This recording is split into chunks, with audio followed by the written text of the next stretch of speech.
On des oreilles, on a tout dit. Yes, Massive, c'est Spectre qui est FBB pour parler inutile. On parle bon et rien dire, mais en disant rien, on a tout dit. Avant de commencer cet épisode que pas mal de gens ont demandé, qu'il y ait une chronique du projet Devil Pichon et aussi une chronique de l'album de Débrouillard, on va mettre à jour la playlist inutile avec le nouveau clip de la MIF Jalis qui s'appelle Again Again, un clip avec en co-star Kevni. N'hésitez pas à découvrir ça. Let's go! Le vent nous panify, c'est pour ça you can cry, pas qu'elle est ouais nous vancer. Again, again, again, t'aimes tellement quand je whine, j'écrase le rythme quand tu mates mon fessier. Pull up the light of fire, wine pan the rhythm right now. Donc, comme je disais, aujourd'hui, on va faire la chronique des projets de Débrouillard et Devil Pichon. Je dis projet parce que maintenant, la différence entre mixtape et album est devenue très, très limite, vu qu'avant, un album, c'était un projet avec que des faces A, payant, et une mixtape, c'était un projet avec surtout des phases B où il y avait un DJ qui rentrait en compte dans le processus de création qui était souvent gratuit. Donc maintenant, les rappeurs appellent des mixtapes quelque chose qui en fait est un album. Mais bon, je pense qu'ils utilisent ce terme pour mettre moins de pression entre guillemets sur le projet. Donc on va surtout parler de projet. On va commencer par le projet Trap in the Dark d'Evil Pichon. Evil Pichon, qui est un artiste qui a une carrière assez intéressante, du coup je vais revenir un peu dessus. Il a commencé par du dancehall agressif entre guillemets avec un flow un peu saccadé comme Aidonia dans les années 2005-2006 un peu par là, pas Aidonia seulement mais beaucoup de Jamaïcains. Il était assez doué dans ce style-là, mais il faisait ça dans les années 2010-2011, année où c'était vraiment le chata qui commençait à prendre le pas, donc ça aurait été compliqué de buzzer comme ça, mais en tout cas il était assez doué dans ce style.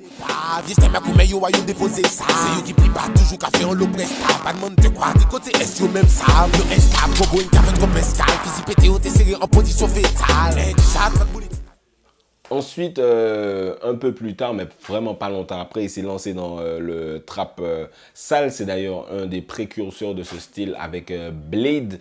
Ça a buzzé super fort pour lui parce que c'était tout un personnage. Anecdote intéressante, on a eu une discussion qui date énormément. C'était à la période où on a fait notre featuring.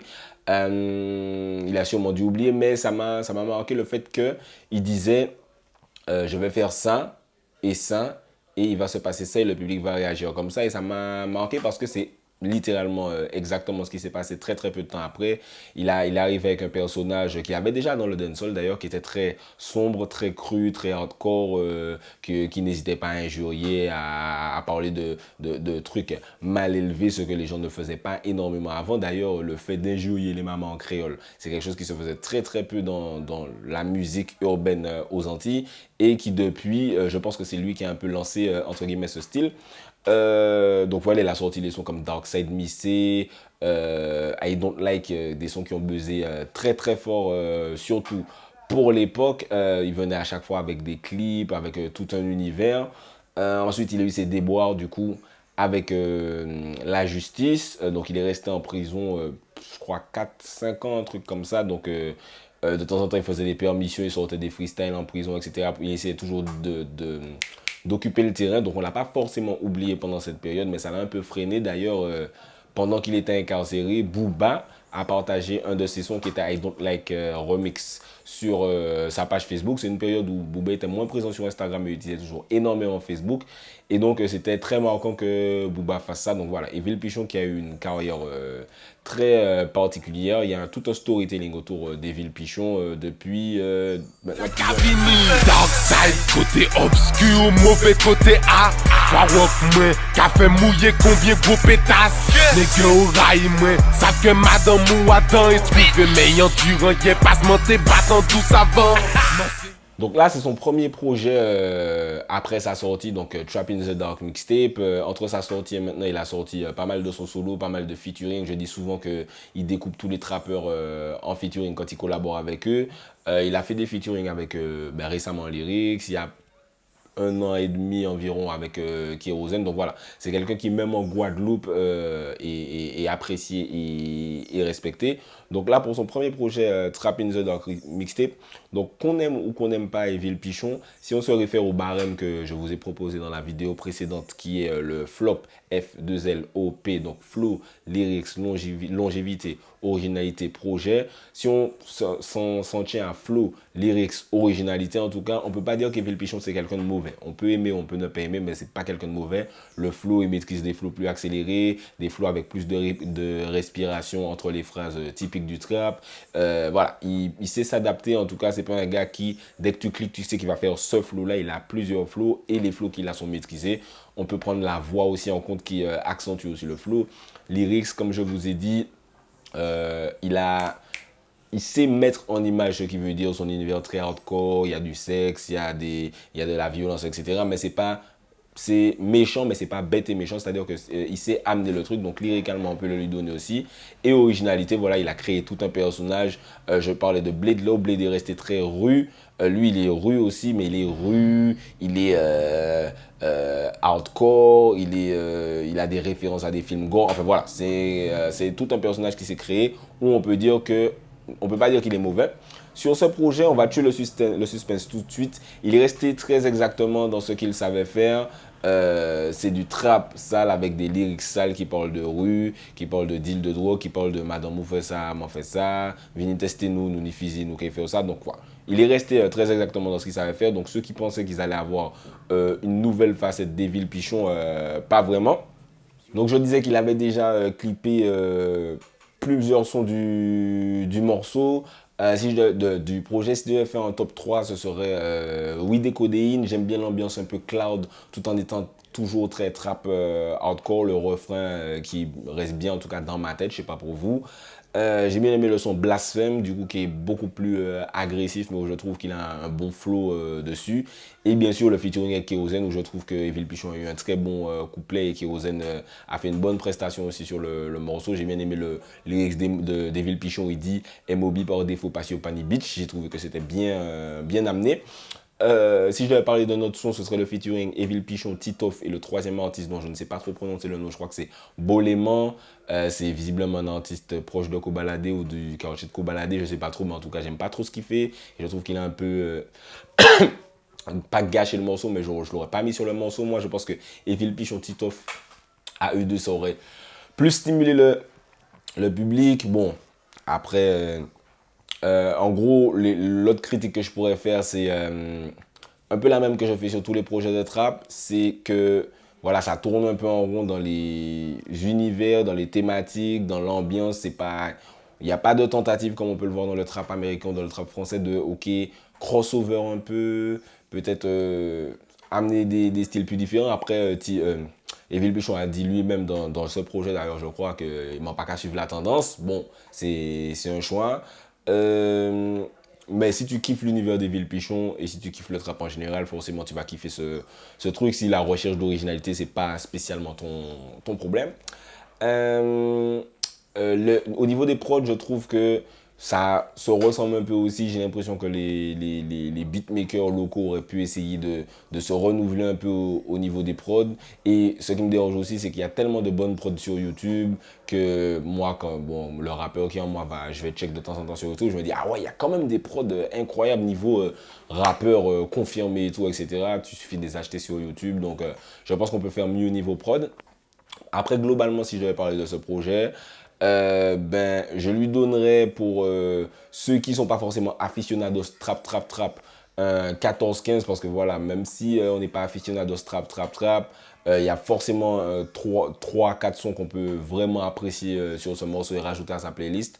Et si je devais parler pour ceux qui sont très fans d'Evil Pichon, qui aiment beaucoup cet univers, 16-17 parce qu'ils auront clairement ce qu'ils veulent dans ce morceau, c'est-à-dire la violence, le kickage, les images sales, l'arrogance, enfin le personnage Evil Pichon. Je pense qu'ils l'auront. Donc voilà, c'était pour le projet Trap in the Dark d'Evil Pichon. Red weed, mass mort. Au point l'odeur, puis la dis en câble 3. En bas côté, au point l'odeur. Non, nègre, pas dit casse. rap live, pas toutes les nous cap flair. Yo ça couleur, pognon, black, et comme ma terre. Ça fait fini, y'a bien tragédie ou qu'elle comprendre que ma gâte qu'avait bafredi. La famille nous fait un pied bolognaise et l'oxou qui s'est vide spaghetti. L'esprit à la dérive, mange à l'homme en pépa terrible. Faut pas m'affaiblir au théâtre, agressif Olivia. On va passer au projet du coup CMD 3 de Mikey Débrouillant. Donc 3, il l'écrit T-R-O-I-E comme le cheval de Troie. Pourquoi? Je ne sais pas. En tout cas, Débrouillant, c'est un cas qui enclenche souvent ma curiosité dans le sens où il a un parcours particulier. Je ne sais pas s'il a déjà fait des interviews pour expliquer ce parcours, mais en 2011, c'était le mec qui avait du buzz, qui était au coude à coude avec les plus grands gars qui buzzaient à ce moment-là. Il était très proche de Kalash en plus à cette période-là. Il a buzzé avec notamment des sons comme Nerd, qui a énormément tourné en soirée, même en Martinique. Tout le monde s'appelait CMD ou Débrouillat dans leur pseudo Facebook. Il avait énormément de buzz. À part Nerd, il y a eu 100 autres qui passait énormément en radio. Donc voilà, il avait énormément de buzz. Il faisait les foules se déplacer. Tout le monde disait débrouillard, débrouillard, débrouillard. Tout le monde essayait de s'habiller comme lui. Il a mis pas mal de... Il misait beaucoup sur le visuel. Donc il a mis pas mal de vêtements un peu à la mode, entre guillemets. Et subitement, boum, il a disparu. Quand je dis qu'il a disparu, c'est-à-dire que les gens se demandaient qu'est-ce qu'il faisait, est-ce qu'il chantait toujours, il sortait des trucs, mais c'était beaucoup plus intimiste, beaucoup plus discret. Très récemment, j'ai fait la chronique de son projet dans mon émission radio, où quand j'ai annoncé que j'allais faire cette vidéo sur lui à des gens dans la vie de tous les jours, les gens me disaient quoi, mais Débrouillat, il chante toujours. Donc voilà, c'est ce genre de réaction qui me fait me demander j'ai eu l'impression que c'était un choix un peu de sa part de prendre du recul, de sortir des projets sans vraiment les promouvoir. Là où des gars comme d'autres rappeurs guadeloupéens, NDX, Kid MC, avec, j'ai oublié le nom du projet d'NDX, je crois que c'est The Dreaming Project ou un truc comme ça. Kid MC avec Terrible Kid 1 et 2, ils essayaient vraiment de faire une promo. Shaolin aussi un peu à l'époque. Tandis que Débrouillant, j'ai l'impression qu'il est très dans le je sors le projet, si les autres l'écoutent, écoutez, si les autres pas l'écouter, ils m'ont pas spécialement laissé ça, même s'il fait un peu des clips, il y a toujours un son qui pète de temps en temps, qui pète entre guillemets, mais c'est vraiment pas comme avant, et t'as l'impression qu'il a pas mal pris de recul. Donc je me suis toujours posé la question de pourquoi. Si vous avez des éléments de réponse, n'hésitez pas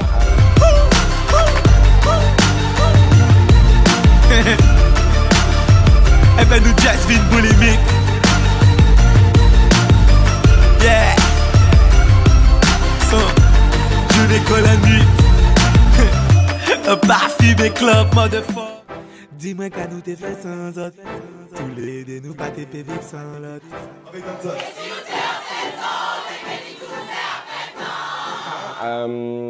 Donc là, c'est le premier projet de Mikey Débrouillant que j'écoute. Pour donner mon avis perso sur Mikey Débrouillant, c'est un artiste, j'ai jamais réussi à vraiment rentrer dans l'univers. Des fois, il rappait et je ne comprenais pas forcément où il voulait en venir. Donc, j'ai jamais écouté tout un projet de Mikey Débrouillant. Il a sorti le projet 21 grammes. On m'a dit qu'il était très bon, mais moi, personnellement, j'ai jamais pris le temps de l'écouter sur mon temps libre vu que je ne faisais pas encore les vidéos chroniques sur les projets. Donc là, c'est le premier projet que j'écoute. Ce qu'on peut dire sur Débrouillant, c'est qu'il a une voix et un flow reconnaissable directement. Textuellement aussi, c'est pas mal, c'est recherché. Même si, comme je disais, j'ai du mal à voir où il va en venir assez souvent, mais on peut clairement dire qu'il tire son épingle du jeu par rapport à ce qui se fait dans le trap local. Tu sais que quand on sent un couplet ou un son de Débrouillant, c'est un son de Débrouillant, ce qui est déjà un bon point pour lui.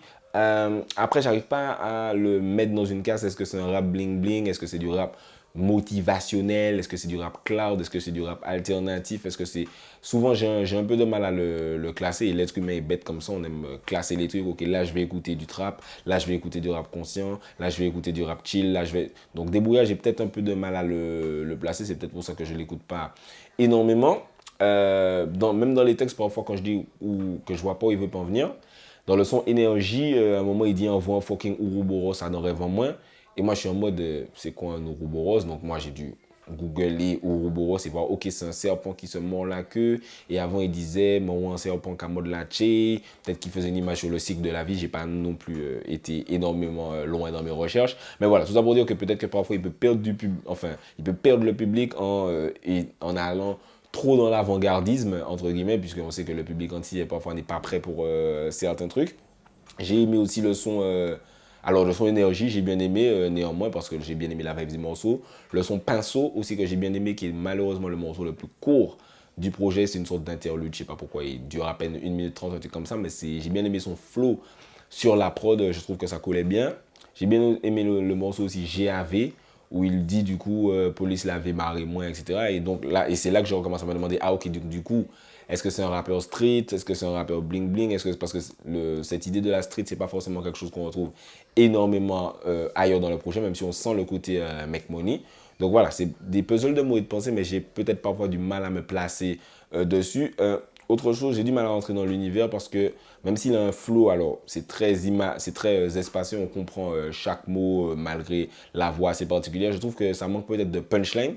Pour le style de rap que c'est, je me disais s'il avait peut-être des punchlines un peu comme NDX et Kid Dempsey que j'ai mentionné juste avant, je me serais plus dit, ah ouais, lui il rappe de ouf. Mais comme c'est un rap assez cloud, mais pas forcément très chill où je peux juste me poser right dessus, comme c'est un rap qui est quand même assez basé sur les textes, je trouve que ça manque peut-être un peu de punchline et que des fois, même s'il y a beaucoup de recherches, parfois ça devient un peu assez simpliste, comme s'il improvise entre guillemets. Mais bon, après, c'est le rappeur qui est en moi qui suranalyse peut-être. Senti vibration, ouais. Nous quand y'a vitesse à son là, elle veut ça caille vite comme missile. Elle veut misser des brouillards. Ah dans l'état, on just besoin record. Dans qu'à tailler Simons, qu'on en a dans total recall. Délai, en cas agit qu'on bipolaire. Mélanger joie et colère, drogue et alcool. En cas recharger. Un ni gendarme qui a veillé moi. Et mettre moi derrière barreau. Police la bise contrôler moi. Et mener moi au ballon. En béni. Un péqué fait au samum. Un ni gendarme la qui a veillé moi. Et mettre moi derrière barreau. Si tu rentres dans l'univers de Débrouillant, ce projet, comme voilà, c'est recherché. Il y a un titre qui s'appelle Woodstock. Même dans les titres, c'est recherché un titre qui s'appelle Eros. Il y a du vocodeur, parfois ça part un peu en dubstep, les prods. Voilà, il y a une recherche musicale sur ce projet qui n'y a clairement pas sur beaucoup de projets de rap antillais. Donc déjà, ça c'est un autre bon point pour lui, même si moi, j'arrive pas forcément à rentrer dans l'univers. Je lui donnerais aussi voilà, 14 pour ce projet, parce que voilà, il y a une écriture, il y a un travail d'instru, il y a une idée, il y a de la gamberge derrière.